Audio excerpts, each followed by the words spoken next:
নমস্কার। ঘোষ সুবোধ সরকার। রবীন্দ্র রচনাবলীর নবম খণ্ড দিয়ে চাপা দেওয়া সুইসাইড নোট। ছেলেকে লেখা।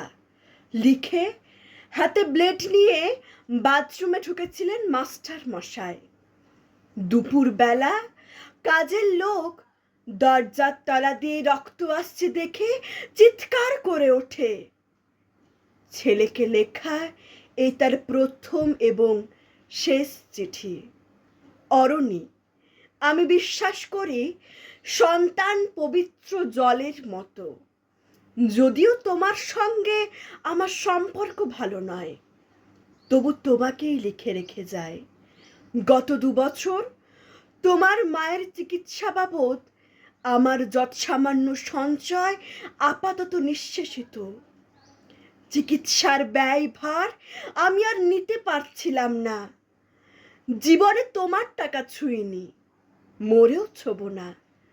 আমি আজীবন ছাত্র পড়িয়েছি, জ্ঞান তো কোনো অন্যায় করিনি। গত মাসে আমার স্কুলে এক অভিভাবক এসে ঝুলোঝুলি করেন তার ছেলেকে নেবার জন্য। আমি প্রথম দিন ফিরিয়ে দিই, দ্বিতীয় দিন ফিরিয়ে দিই, তৃতীয় দিন পারিনি। তিনি আমাকে একটা বড় খামে 30,000 টাকা দিয়ে চলে যান। সেই টাকায় এই মাসে তোমার মায়ের চিকিৎসা চলছে। জানি না তিনি বাড়ি ফিরবেন কিনা কোনো দিন। ফিরলে বলো, পৃথিবীতে আমার বেঁচে থাকার অধিকার চলে গেছে। ইতি বাবা।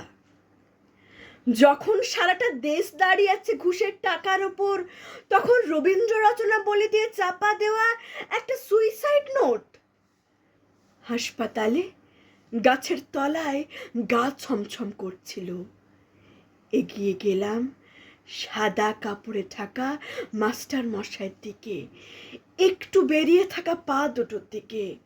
ওই একটু বেরিয়ে থাকা পা দুটোই যেন ভারতবর্ষের শেষ মাটি। নমস্কার।